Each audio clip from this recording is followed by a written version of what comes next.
Hey everyone, I'm Mark Sargent, and this is Flat Earth Q&A emails number 83, where you email me your Flat Earth questions to msargent23 at comcast.net. That's msargent 23 at comcast.net, and I will do my best to answer them.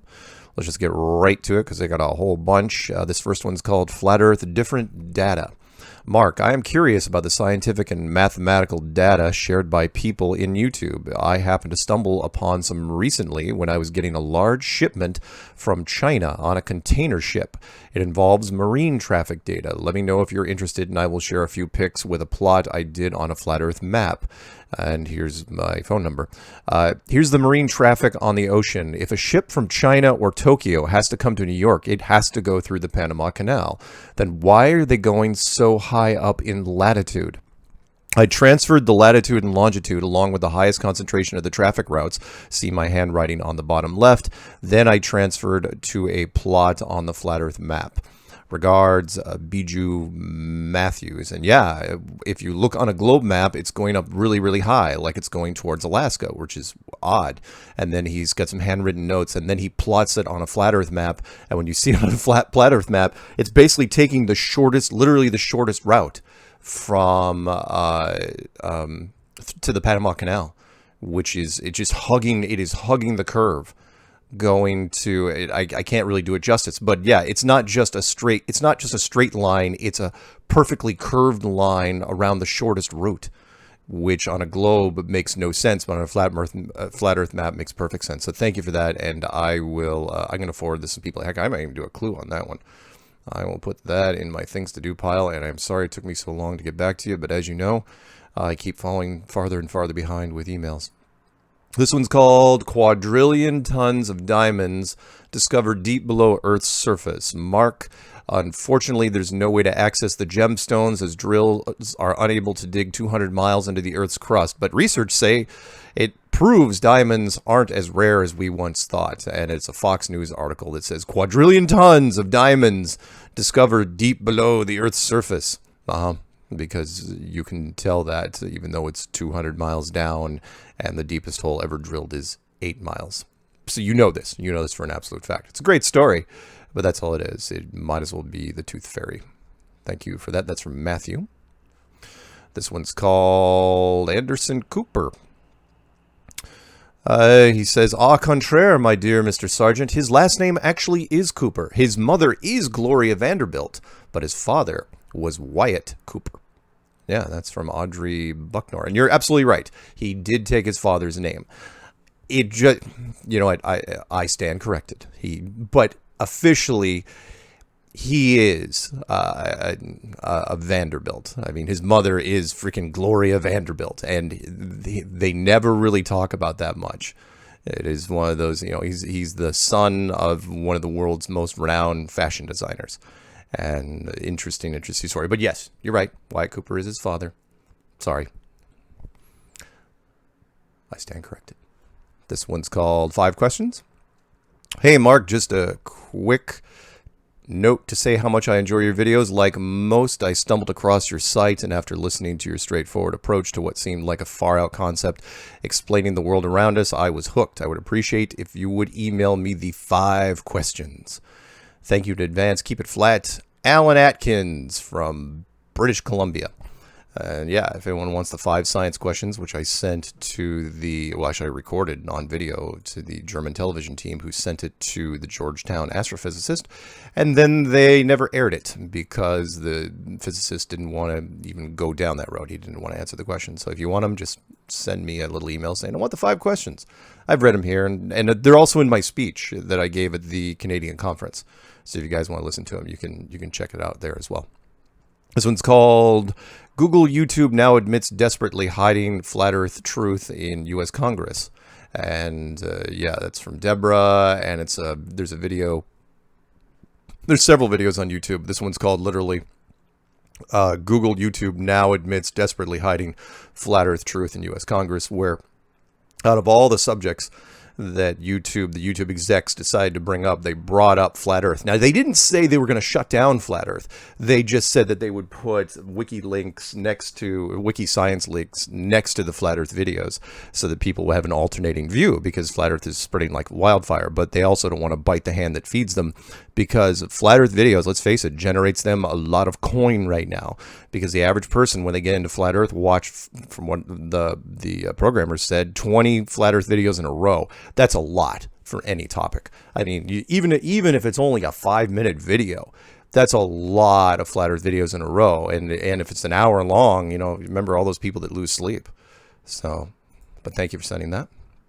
This one's called, hey, it's 5 questions. Mark, may I please have the 5 questions, please? Thank you, James.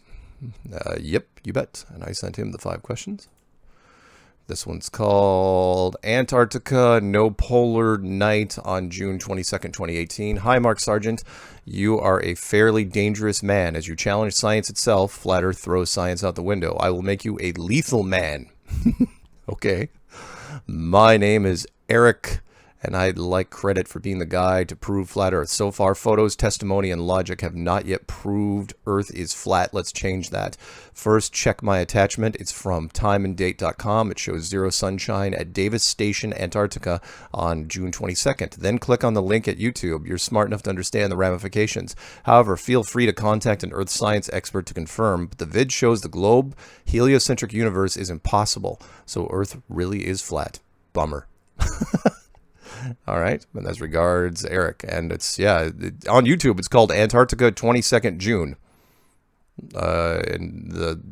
that's Antarctica 22nd, winter solstice, 68 degrees latitude, south of Antarctic Circle, on 21st and 22nd of June, north of Arctic Circle. We have a midnight sun. I'm gonna have to watch that. As you know, I don't get to watch all these things right away.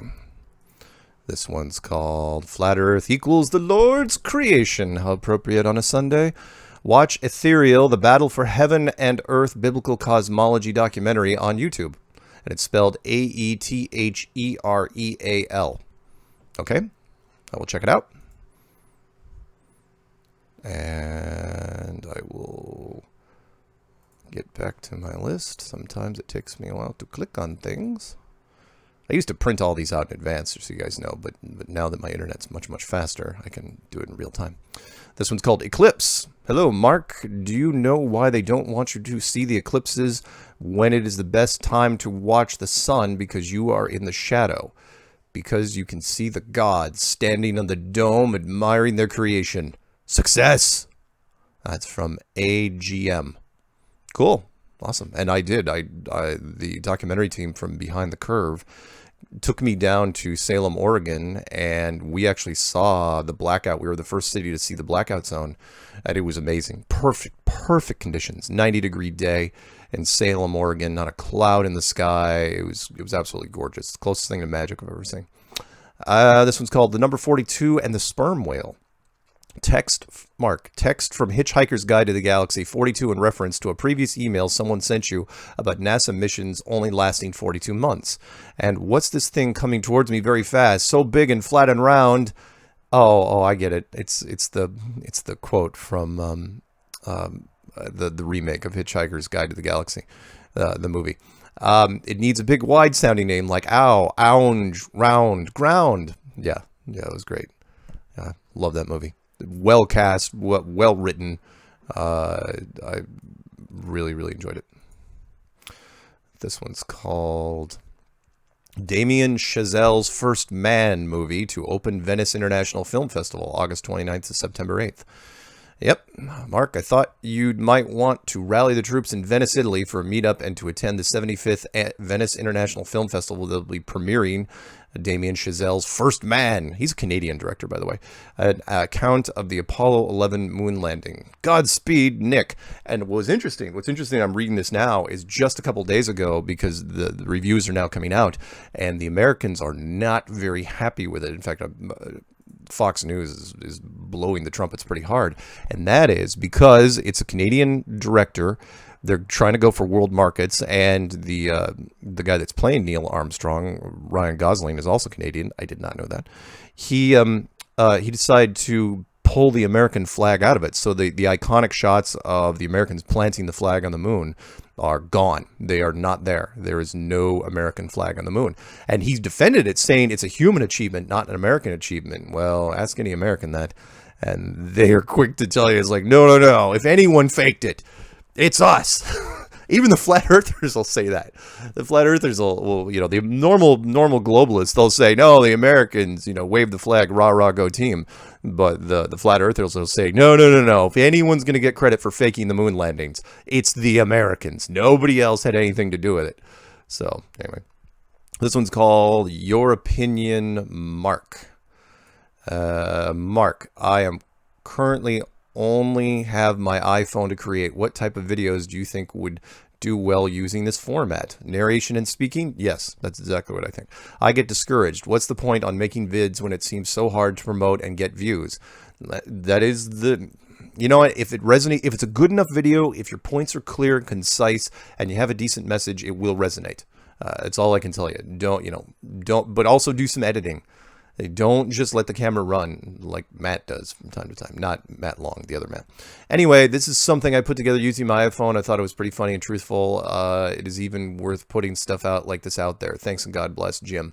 Jim, I hadn't even watched it until just now. So I will put it in my list of things. I won't click on it right this second. But my list of things today is growing. This one's called Chris, UK. Hi, Mark. Have you seen this guy before? What's your opinion? Thanks, Brian. And yeah, I like him. His video is called Chris, UK. Sun faster and slower, stars faster and slower, disproving the globe. Yep. Awesome. Check that out on YouTube if you get a chance. This one's called Atom Earth. Mark, look at Atom Earth Theory. And that's literally, and it's from Charred Molten. Really? That's your name? Charred? Huh. Never known a Charred before. And so look that up on YouTube if you get a chance. Atom Earth Theory. This one's called Just Wondering. Mark, okay, see, I'm totally new to the Flat Earth thing, and I found out about you from Rob Skiba, who said, go watch your videos before, I'm literally reading this, the little twinge I'm throwing in there is because that's what it comes off at. Who said to watch your videos before you watch his videos. I've been literally watching videos for about a week and a half. So my first question is to you, how do you get into all this Flat Earth stuff? Oh, it must be a kid. Who told you about it? Who's the first guy who brought it back from the 1500s? I'm not really a skeptic because for some strange reason, I'm open to accepting it. One of your videos were talking about people who are depressed about finding out they live in God's terrarium, but it made me feel closer to God, that he's not so far away. Just above the dome. I'll start here, but I'll probably will have more questions. Thanks, John Anderson. Awesome. And I don't know who brought it back from the 1500s originally. I mean, it's never been gone. That's just it. It's always been lingering around, and I will take credit for writing the Dummies Guide, the Flat Earth 101 book. Eric had some stuff out there. Matt had some stuff out there. Cesar had a few things. J. Henning Caligia had a few things in 2014. But not a lot of people. Now there's just tons and tons and tons of content. So that's really fun. This one's called Getting Back to You. Mark, just want to thank you for your reply of June 27th. I've recently been busy, so my reply is late. I see there's Flat Earth conferences in Denver and Canada in November, which I so wish I had the funds to attend, but I'll sign up for the online option. You and Rob Skiba will be my favorite speakers. That's going to keep you very busy this fall, but I would think that's a very fun type of busy. If you have a mailing list of any kind for events and information, please put me on it. Many blessings to you and continue this earth-shattering work. And that's from Jennifer. And her biblical quote of the day. Normally I don't read the biblical verses that are at the bottom of emails, but because it's Sunday, I will. It's John 8, verse 32. And ye shall know the truth, and the truth shall make you free. There you go. Moving on.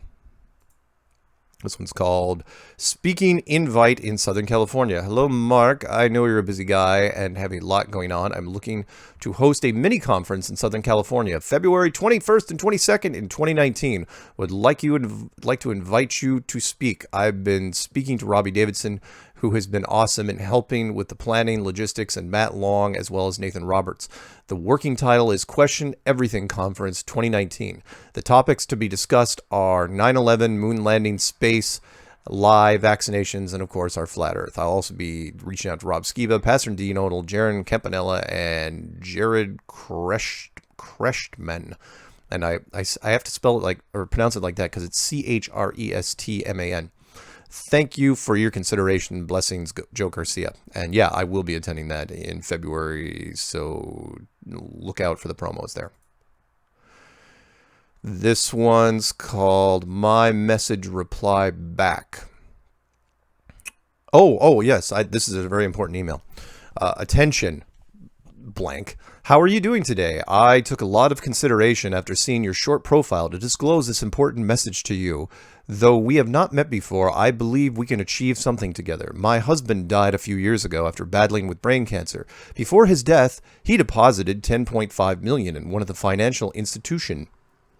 He wanted to establish cocoa processing factory and also real estate business. He also deposited 650 kilograms of alluvial gold dust, which I will also give you more details if you're into gold business.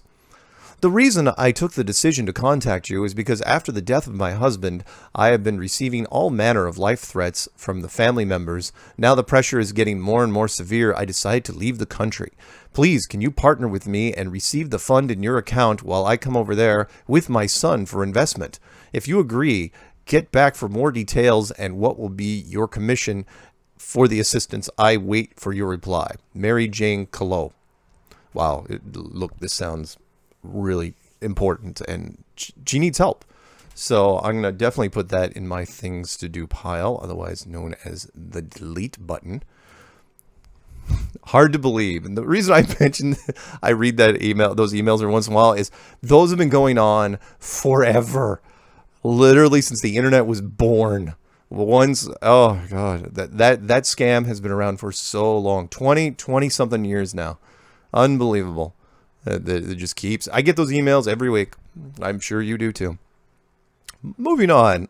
This one's called Psychosis Experiences. Mark, first of all, I'd like to thank you for the education and keeping me from thinking I'm completely mad. I'm writing to you because I think my experiences might chime in with some of your thoughts or ideas. I moved to New Zealand in 2011 and I took antidepressants for the first time. Big mistake. Anyway, 2 weeks later, I went into a psychosis. My husband was scared and didn't take me to the hospital. So the experience became more and more intense. I behaved like a lion at one point, and I did a haka. Spirits were inside me. Then I ran down the street naked. What, no pictures? I've written a poem about it. I started saying words from the Bible about knocking on doors. But up until that point, I didn't like religion and considered myself more spiritual. Anyway, to cut a very long story short, I have had 4 more psychosis since. The third one left me with Earth Ship, which I looked up once I was out of the hospital and then bought a house off-grid because that's what I got when I Googled it. I also drew a picture and our creators told me that we had already been saved. Anyway, I discovered the flat Earth and I think Earth could be a ship. It sounds crazy, but then I am radical. That's from Carrie. Oh, anyway, my name is Carrie Gale, and I've knocked on your door, Mark. Well, not my real door, but thank you. Honestly, that's awesome. Cool. This one's called Couple of Questions. Hey, Mark, I've recently been watching your YouTube videos, and I'm finding them very compelling. I have a few questions that I haven't found answers to yet. Wondered if you would address them for me. 1, how does temperatures at the equator fit into the flat scenario? 2, why haven't pilots found it odd that they can fly at cruising altitude when they should be constantly correcting their elevation to fit the curve of the Earth? I should probably answer these in order. The temperatures fit in because the sun moves in out like a needle on a record player. Plus, there's other heating and cooling systems involved, so it's not tough to manipulate temperatures in this place. Second, the pilots, even if they did figure out something, which I talked about in the clues, who are they going to tell? I'm sure there's lots of pilots out there that know there's something wrong, but who are they going to tell? And I've interviewed pilots. 3, is the entire perimeter of the Earth that is Antarctica being militarily kept off limits? Yes. It would seem that since it is such a vast distance, that one could get there at some point on it. Well, not if all the military is guarded. And remember, if you're going out there, where exactly are you going to land? You don't need, between all our sensors and radar, you wouldn't be getting far. You just spread out the sensors. Look, I've seen the military do some excessive things in my life, and this would not be a stretch for them. Although literally, I think it is a stretch. 4, have you connected any of your findings to Bible verses? Yes, I have. Matter of fact, have you even listened to the clues? What did you watch exactly? I did a clue that was basically wrapped around the Tower of Babel, and I recommend Rob Skiba's, the best stuff is testingtheglobe.com by Rob Skiba. I recommend that every chance I get. I've been spending quite a bit of time on YouTube videos, and perhaps I missed the answers to the above. Yes, you have. I find that I am needing time to digest a whole idea and wrap my brain around this terrible conspiracy our government and others have been indoctrinating us into. Have a blessed day, Mark, and thanks. That's from Joan. Very welcome, Joan. This one's called I've made a physics connection with flat earth, all caps and 4 exclamation points. Mark, Robbie from Issaquah here. We spoke live on the phone on your birthday. Happy belated, by the way. I wasn't aware that it was your birthday. That was back in April, guys. So I have discovered something very interesting and mentionable over your medium. I am referring to challenges physicists had during the 1960s. I hope someone who is very intelligent would be listening in during an announcement of this on the air. Since we spoke, I signed up to be a full-time student at a tech institute here in Seattle. Going to get my photonics credentials. Photonics is the physics of light. Understanding it and manipulating it. I am set out to find what the sun is and how it can be explained as it is in our enclosed world. Going back to the subject at hand, I've realized something related with Einstein being wrong, physics being wrong, and something that physicists specifically said about a flat issue. I'll try to call in Tuesday if I'm available. Robbie B. Okay, cool. This one's called $100,000 Challenge. Hi, Mark. I am hoping to find out more about this challenge. If there's a website or documentation you can send that outlines the conditions and qualifications criteria. Have looked, but there's very little information available. Thanks, Courtney. It's because we put it up for, 18 months and nobody even replied. So the $100,000 challenge isn't really out there. Although my challenge is still in effect, which is tell me how an astronaut suit works. Find me, my ultimate challenge is to find me an astronaut suit from the 1960s up until today and get me into a vacuum chamber and pull the lever and tell me how I don't die. Tell me how an astronaut suit, which is basically a thick balloon, how it functions in a vacuum. It should be so taut. It should blow up to such a high amount of pressure like a car tire that your arms and legs would no way even be able to move, let alone run around and do things on the moon.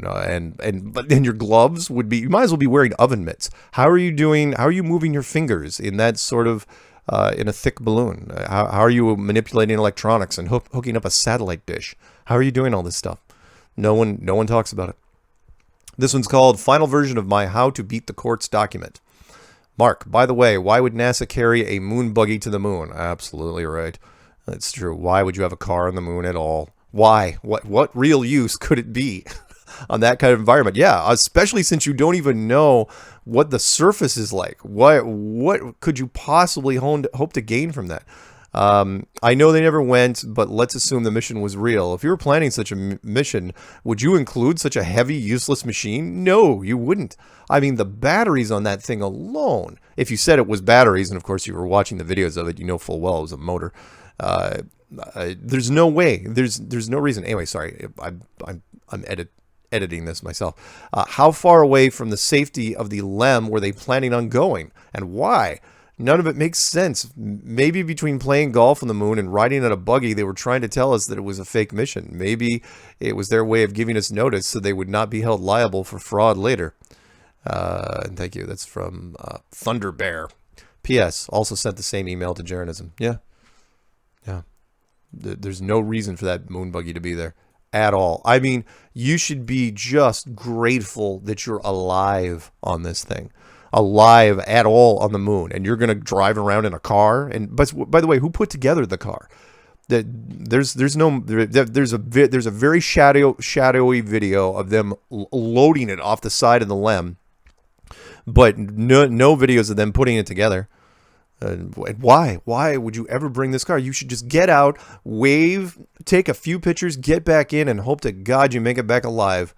If you went. And they just kept going. You know, that's the other thing. And they never even sounded worried when they were on the moon, knowing full well, if you know the technical challenges, if that thing was real, the technical challenges, you would be constantly checking your gauges, constantly worried about every time you fell. Did you get a hole in your suit? You fall on a sharp rock, that would be it. Oh, sorry, I could go on. The moon is ridiculous. Absolutely ridiculous.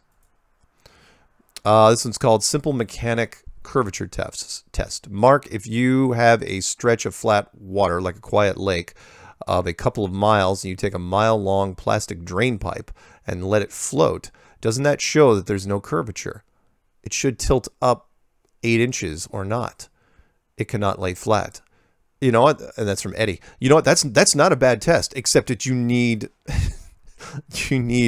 a full straight drain pipe. But yeah, theoretically, if you had a drain pipe that was that long, it should float perfectly flat on the water.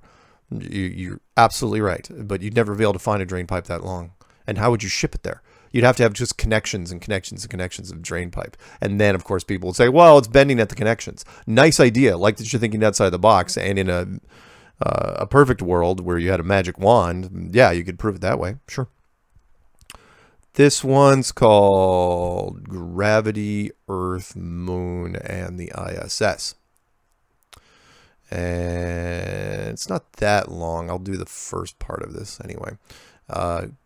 Hello, Mark. My name is Andrew, and I've been listening and watching your stuff and Rob Skiba, ODD, Reality, and Jeranism. Keep up the good work, and thank you for putting yourself out there.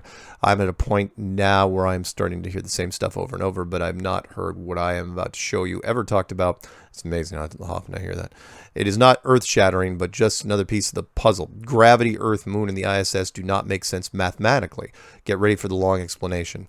Let's see, the effects of gravity at a given distance to find the gravitational pull. So if the Earth has a radius of 6,400 kilometers and a satellite is 36,000 kilometers, so the Earth has a pull on it of 0.223. The ISS at its furthest point is 435 kilometers.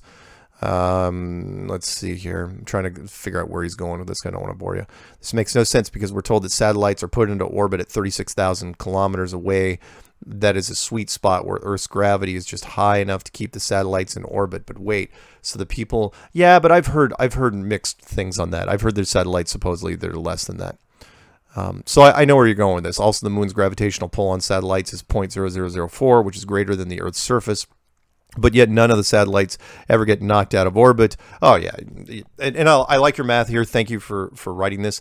But here's the other thing. You want to talk about satellites. Let's talk about the obvious, because they did touch on this in the movie Gravity, which is if one satellite, if you believe thousands of satellites are up there, if one satellite careens off, it'll start a cascade effect which will bounce into other satellites and bounce into other satellites. Remember, because they're all just spinning around, and odds say that eventually they're just going to start running into each other. And it'll come back around. You know, that's how the gravity worked. The space shuttle got torn in half because the satellite ran into it at a high rate of speed. And when that happens, the whole everything would be destroyed. If one satellite goes down, they eventually will all go down because there's no way to correct it. If one satellite goes off kilter and runs into another satellite, it'd be like ripples in a pond that you will not be able to stop all of it, which means all the satellites would be destroyed. And remember, it only takes one little meteorite to take these things out, to knock them off course, and there's no way to correct the course. So how does all this, how does this work? Plus, not to go off on a tangent, but when you have the meteor showers that happen every year, why don't we ever lose satellites when that happens? We never get those reports. Oh yeah, NBC satellite went down, ABC satellite went down, CNN satellite went down, AT&T. We never hear it. It's like, oh yeah, it got wiped out by blah blah blah. Never happens. Mathematically, should have happened by now, many times over. Never happens. In fact, no one even seems to be concerned about it. This one's called Work. Hi, Mark Sargent. I am Chen. Can we work legally? If yes, email for details to... Oh, that's a Chinese solicitation thing. Imagine that. Okay. This next one's called Our California Friends Should Organize a Flat Earth Sand Sculpture Contest August 4th. I know this is a while ago, but... Hi, Mark. I posted this message on your channel, but I know you might want to avoid those from time to time, so I decided to email you as well. I also posted a similar message on Patricia's channel. I met you guys in Arcadia, but I live in Arizona. I was a first grade teacher for 4 years. Oh, yeah, I remember you. In Hawthorne, California from 93 to 97. I got my 4 years of college plus my certification, but now work for American Airlines since the year 2000 here in Arizona and travel the world. I got into Flat Earth in 2015 thanks to a recommendation of YouTube for your clues. I was convinced by the end of the clues. I've emailed you before about this. I would not go back to teaching since we just repeat what the books say and ask students to do the same. I wonder if you should make a poll to find out how many people with degrees are flat earthers. That should be interesting. And someone who is into writing articles should compose a rebuttal to that educator. The earth is flat and there's no turning back. I love listening to you guys. Keep up the good work.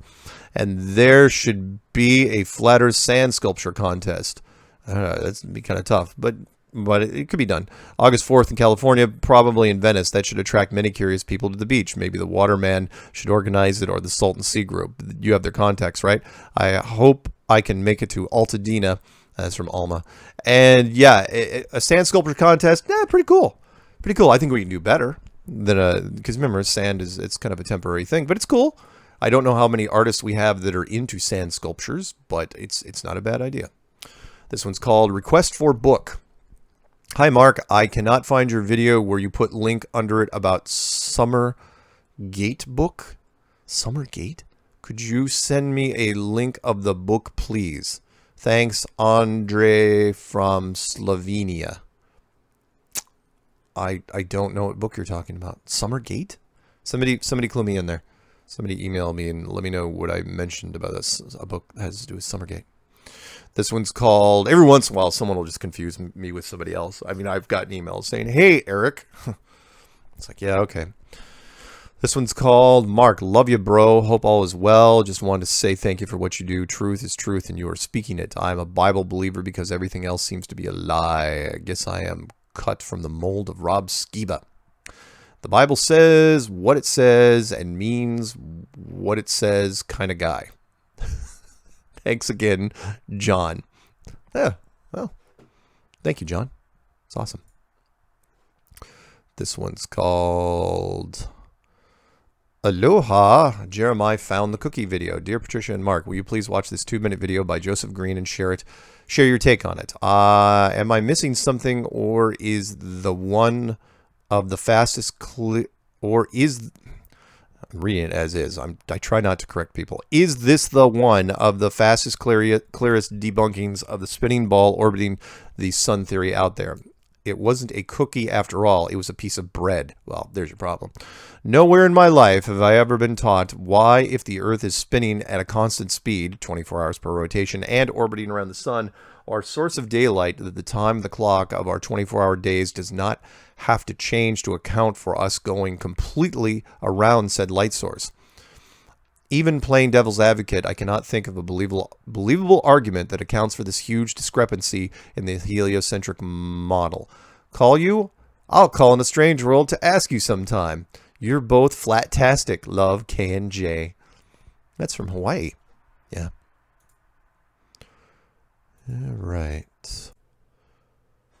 All right, this one's called Attention Dear. Attention Dear, I am a personal representative to my late client, a national of your country and the CEO of his own construction company here in Benin Republic, West Africa. On the 27th of May 2010, my client, his wife, and their only daughter were involved in a car accident along Express Highway. Unfortunately, they all lost their lives. Before his death, the Ministry of Public Works and Transportation owed him the sum of money of $10,800,000 United States dollars. Hey, wait a minute. This sounds really familiar.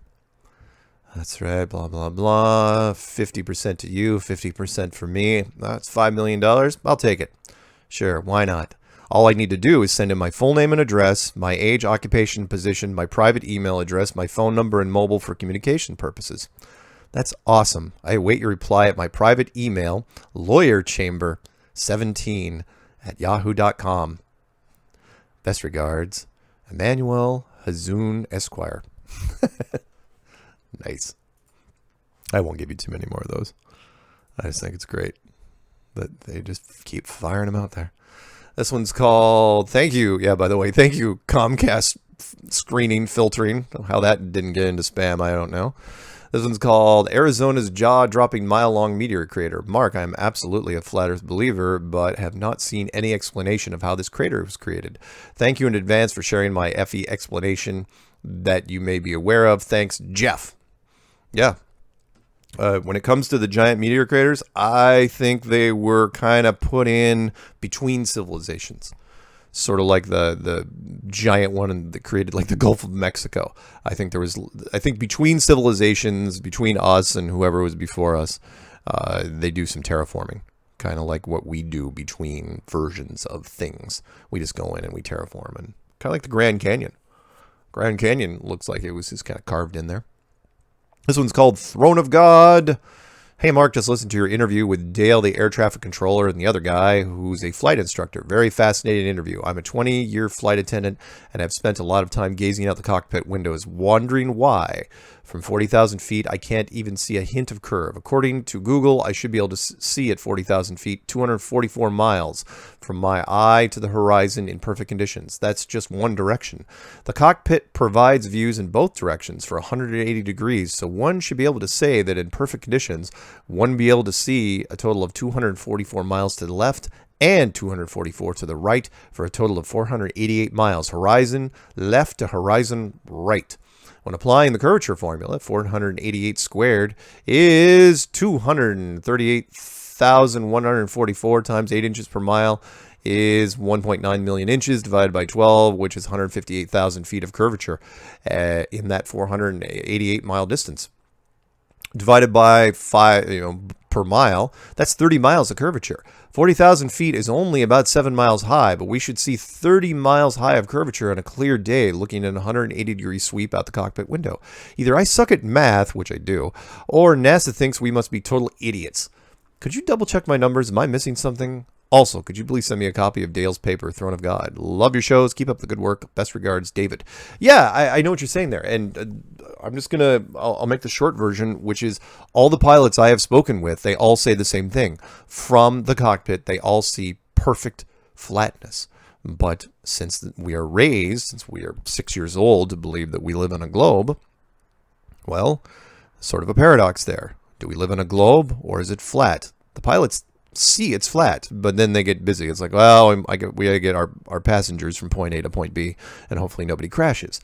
And so they just do that every day, and they just kind of put it out of their mind. Because remember, flat Earth is so big, it's so weird, it's so interesting that it can't be true, but it is. This one's called Need Some Help. Hey, Mark, I don't know if you remember me, but I bet you. Spell checker people, it's a guideline. It's not foolproof. But I met you at the meetup in Arcadia. We had a brief handshake, but I was the bald Mexican that you talked to for a couple minutes. Okay. In any case, I wanted to ask if you can spread this to our audience. So a couple of us flat earthers have been answering questions on Quora. We are outnumbered in a huge amount of indoctrinated globe believers who downvote many of our answers, mine in particular, because they hate me for sure. When they downvote our answers, what ends up happening is our message gets suppressed. We do put up a tough fight, but it would be great to get some help from other flat earthers who might have time to consistently answer some questions and upvote pro-flat earth responses. Please see attached of an example of my answer that got suppressed. Thanks for your help. Looking forward to seeing you again in Altadena. That's from David. Yeah, everyone out there, you know what the drill is. Upvote everything you can, thumbs up everything you can, subscribe to everything you can, get the word out there. It's going to take a while. It was never going to be an easy fight, but we are winning, no question. This one's called Make Me a New Map. Mark, I want an FE map that shows in accuracy all known pyramids on it. That's from Brian. I suppose somebody could. Yeah, you know what? It's easy enough. Somebody grab a flat Earth map and put little dots on it where the pyramids are that are around, and see if you find any cool patterns. The pyramids in Mexico and China and Bosnia and Egypt. Put them all on there and see if you find something. Somebody do that, please. This one's called Flat Earth, the Moon, and Gravity. Let's see. How long is this? This isn't too long. It's from Julie. Hi, Mark. I've watched a few of your videos over the past year and find them fascinating. I've never thought in terms of flat Earth before. Well, we don't, do we? Having that spinning globe thrust down our throats from early on. For me, it was the BBC BBC. I'm in the UK. I think I've typed moon landings into search on YouTube and I got recommended a video on flat Earth, whatever that was. I have two questions. The first concerns the moon. Maybe you could direct me to a video, which is my question answered. I assume that half of the world at any given time is at nighttime and everyone can presumably see the moon at this time. I've seen the moon on several occasions during the day and thought how weird. I know we all do as kids. It seems ridiculous that a huge ball of rock is 250,000 miles away, but for half the world, and potentially more, to see it at any one given time, how far do you estimate it to be? A few thousand miles, I guess. I was thinking about planes high up in the sky at altitude of 35,000 feet, and only in our range of vision for a few minutes. Admittedly, they're way smaller than the moon, and most likely fly at much lower altitude than 35,000 feet. No, I mean, I've flown a lot of planes. 35,000 feet's not that far. It's not even 7 miles, which I know is another topic. It's like once you start unraveling that huge ball of wool, it just keeps going one after another. My second question concerns gravity. I'm no scientist. I hated science at school and I'm not much fond of it today. They say gravity is a weak force. I don't know if there are different kinds of gravity systems out there. Otherwise, everything would supposedly come crashing into the Earth. So I guess there must be. What I don't get, though, is our atmosphere traveling along with us when we spin at 1,000 miles an hour and whiz through the galaxy at 68,000 miles an hour, let alone I think the galaxy speeding through at 500,000 miles an hour. Unless I've got that wrong. It seems absurd. No, you got it right. You got that right. And yet we don't feel a thing. Yep. What I'm getting at is can you recommend a video which explains gravity? Our atmosphere is supposedly traveling with us, and that's why if a helicopter hovers, the Earth beneath it doesn't rotate because the atmosphere is supposedly carrying a helicopter with it, and yet clouds go in every direction, and yet are in our atmosphere. They must weigh a fair amount, I would think, because as we know, if you leave a bucket out and it gets filled with rainwater, it's pretty heavy to lift. Well, it is for me. So an entire cloud must weigh a fair amount. Why doesn't that get dragged down to Earth by gravity? And while I'm emailing you, not much more, I promise. What I don't understand is if the Earth, Moon, and Sun and planets are hurtling through space at these incredible speeds, why are they so perfectly round? Surely the Sun, particularly, although it is gas, they say would leave a trail of what we would probably perceive to be fire, and all the planets and Moon would be elongated in shape. Personally, I like the idea of a flat Earth being enclosed in the dome. When I first told my sister about it, I couldn't help singing the Jingle Dome Depot from the Simpsons movie. It feels so much more peaceful and safe than racing through space to God knows where. All the best and love your great videos. Many thanks, Julie. Why are they so great? I'm not going to answer. Everyone knows all these questions. I'm just reading these questions to you. The redundant questions, you guys can answer for yourself. Hopefully, if you've listened to the show long enough, you know how to answer all these. These are just, I'm throwing these out as general questions that you should be able to, because you're going to get these questions. If you continue with Flat Earth, you're going to get these from people. So hopefully you know the answers. I'm not quizzing you on them, but yet I am. Okay, this one's called Requesting Copy of the God Throne. Mark, spectacular video. Thank you for all your brilliant efforts. Kindly forward the God Throne. I'm a Bible scholar and seminary graduate. Warmest and highest of thanks, Tony. Yep, sent him the Throne of God that was written by the air traffic controller sitting on my machine. This one's called the 12 Pictures Slideshow, please. Hey, Mark, Elijah here, listening to your last show on YouTube. Heard you asked Jack, I think, sorry, don't remember his name. Well, you don't have to remember his last name because it's just Jack. For his 12 picks, can I get a copy, please? That's from Elijah. Yep, if you want the 12 picture slides that he puts on his phone and he flat smacks people, or I call flat slaps. He says he can convince people with 12 slides. I will send those to you as well if you want them. This one's called Antarctica Naval Captain. I don't know if I'm going to read this whole thing. A true story that was told to me. Heck, let's read it. Why not? You know, let's get some fun into this. We've got a few minutes. Hi, Mark. Please keep my name and email private. Not so much for myself, but for the retired naval captain that this story is about. I'm a long-time listener. Love your show. Your Flat Earth Clues is what got me hooked and showed me the light. So that you can see that I'm legit, please check out the video that I recently did. Please keep the video to yourself. Okay. The captain that told me the story is in the video, and the story was told to me and friends on the day that the video was taken.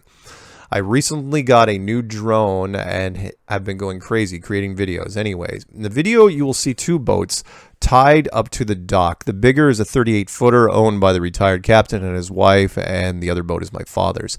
In the video at 3 minutes 57, you'll see two guys sitting having a few drinks. The captain is the guy with the hat facing you. The other guy is my dad. So we are all having a great day drinking and cooking up a barbecue. As the drinks started flowing, the retired captain started telling stories. Isn't that true? Sailors drinking and telling stories. Yar. Treasure, pirates, and my parrot. About his years in the ocean, about all his travels all over the world in the large ships, 200 to 500 footers plus that he captained. I'm not sure how we got into the topic of Antarctica, only that he spoke about unique locations that he went during his career, and Antarctica was a place that he went a couple of times. He said it was the most amazing place he had ever seen. So, of course, I got very interested and started asking questions. I couldn't believe I was actually speaking to someone that was down to Antarctica and had such a great story to share. I thought I was drunk, but I only had 3 beers at this point. He said that he made 2 trips to Antarctica. One was just to the coast and back to South America. The other trip was one that was very interesting and odd. On the second trip in 1988, I believe is what he said, he took an expedition of bureaucrats and scientists from many countries to Antarctica for about 6 months. He said he spent most of the time in the bay aboard the ship as the scientists did their experiments up on the ice. One of the scientists actually had his daughter there, who was also a scientist. As the trip went on and got closer to the end, they were having meetings that allowed him to sit in and actually asked him his opinion. The major things that were discussed were the resources and how unbelievably plentiful they were and what they should do. They spoke about many different options, such as allowing large corporations to set up shop and allow the exploration of the major deposits of coal, which was the big one they spoke about. As the trip came to the end, it was decided to not do anything, keep everything under wraps, and not really allow anyone down there. It seemed to him that there were some people there that didn't know all the truth, and their opinions were not being taken serious, as the others seemed to have a different agenda and knew something that the others didn't.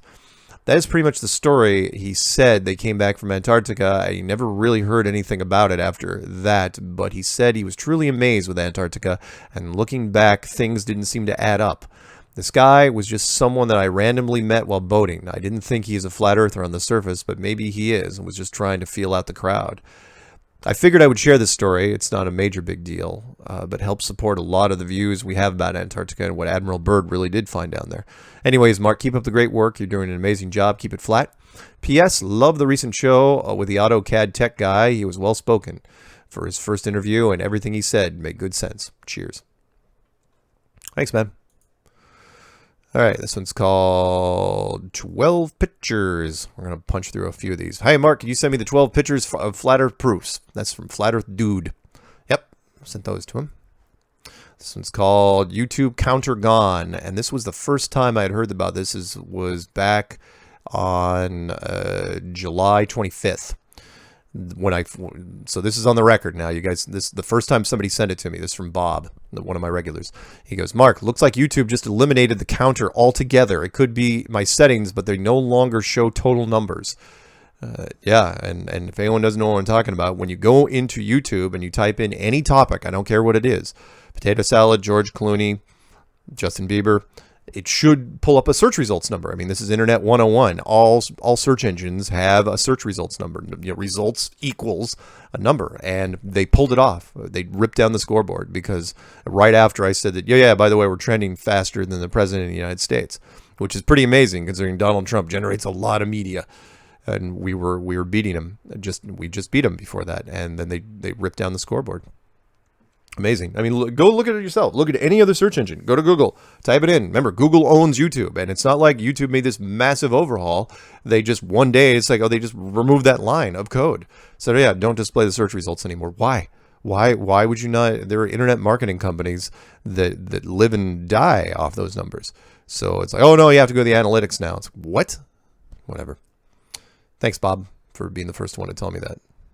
This one's called Slides, Please. Hello, Mark. Thanks for the 3 years of excellence in YouTube history. Know that you are correct when you say there is a huge swell of population who are flat earthers who are quietly speaking to others behind the scenes. We appreciate the flat earth content providers, and we are emboldened to stand firm in spite of the rolled eyes, the snarky comments, and the name calling. I would appreciate if you send me Just Jack's dozen slides so that I can add these to my arsenal. Again, thanks for your continued efforts. That's from Karen Jean. Yep.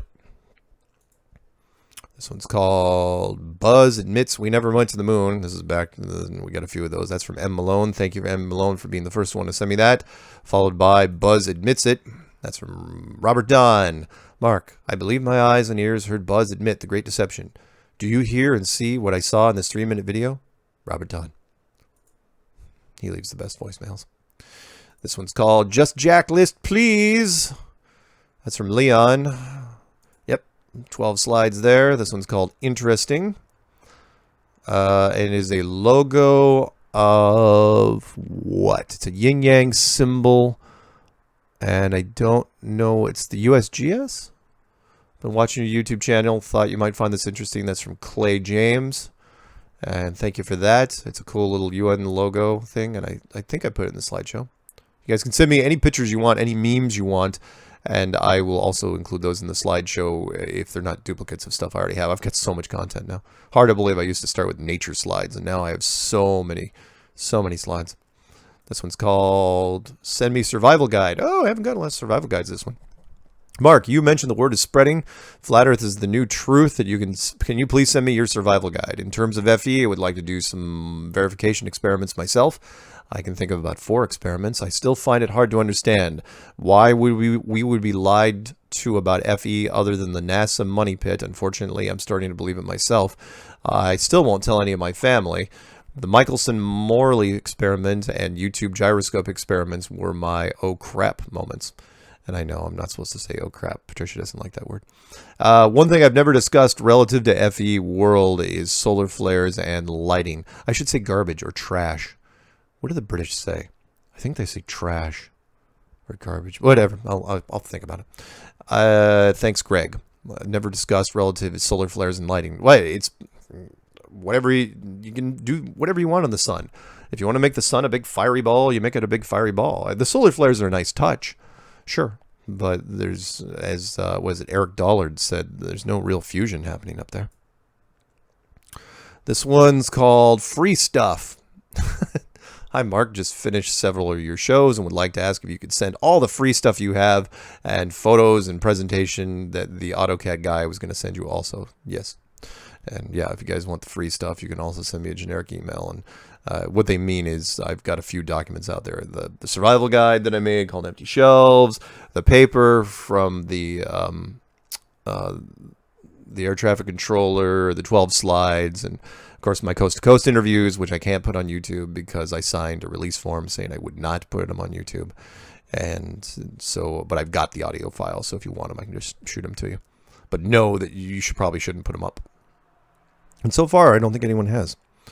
This one's called Tyson and Nye Ruined Science. Hi, Mark. I hope this will interest you. Author Derek Hunter tells Gavin why Neil deGrasse Tyson and Bill Nye have ruined the field of science.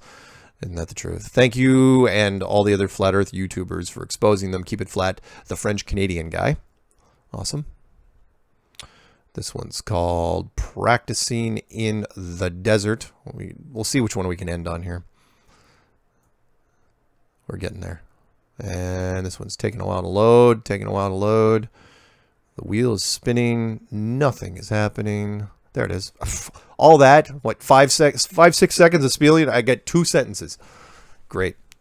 Mark, I thought you would like this 50-year-old photo. Neil and Buzz practicing in the desert. Have a great weekend, John Jacoby.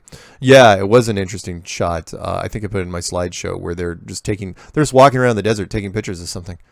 And it's like, why? Yeah, interesting shot. This one's called Flat Beach Biker.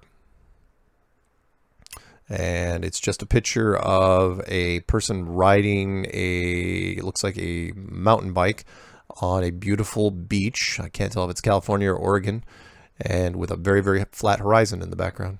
That's great. Thank you for that. That's from J.L. Cox. Awesome. This one's called Cloud Video. Mark, please analyze this video and see if it can be said that it is reflected from some hard structure above. And yes, I downloaded it. I don't know. I mean, there's all, you get some really cool flat earth, some cloud videos where there's shadows. The clouds are being shadowed up above on higher clouds. Hard to say. See, I gotta find a good one to end on here. This one's called Flat Earth Conspiracy Theory Video, Shane Dawson. Mark, hello, my name is Taylor. I have a few questions about the Shane Dawson conspiracy theory video when him and his brother talk about the flat earth. Please get to me as soon as you can. Thanks. That's from Taylor. And Taylor, okay, we'll end on this one, even though it seems kind of silly. And that is, because I actually got a request from it this morning, but I won't go into that. Which is, if you guys haven't checked it out already, there's a giant YouTube channel out there, one of the biggest in the world. His name's Shane. Way more legitimate than that Swedish hack PewDiePie. And he's got 17 million subs. It might even be up to 18 million now. I don't know. That's a lot. That's a lot of subs. And he gets a lot of views on top of it. And he made a video, a conspiracy video recently, where he talked about conspiracies. And he dedicated a 20-minute segment to Flat Earth with his brother Jared, who I got a chance to meet. They asked me to come down, and Patricia. And we all went down for the meetup, and Jared interviewed myself and Patricia and DITRH in that same studio where they shot that video. And that video generated, it's up to 17 million hits right now. And it generated the first 15 million, I think, in less than a month. And now it's up to 17 million. It's the second most watched video behind Vsauce, which was an anti-Flat Earth video, really. Or an objective Flat Earth video, I should say. He wasn't hating it, because Vsauce doesn't hate anybody. But anyway, if you haven't checked it out, please do. In fact, I mirrored the 20-minute segment on my channel. All you have to do is type in Shane Dawson Flat Earth, and you'll see the link to the original video. It's a wonderful job that they did on it. 20 minutes, and it was rapid fire. Got across a lot of the main points, and of course, his demographics are anyone from 12 years old to 20, 21 years old. It was amazing. You talk to any person that's under 21, they will know who Shane Dawson is, which is amazing. I had no idea that demographic was that loyal. So anyway, that's it. That's what we're gonna end on. So check that video out when you get a chance. Thank you for everyone who wrote in and everyone's gonna write in the future. The email address is msargent23@comcast.net. And until next time, guys, stay flat.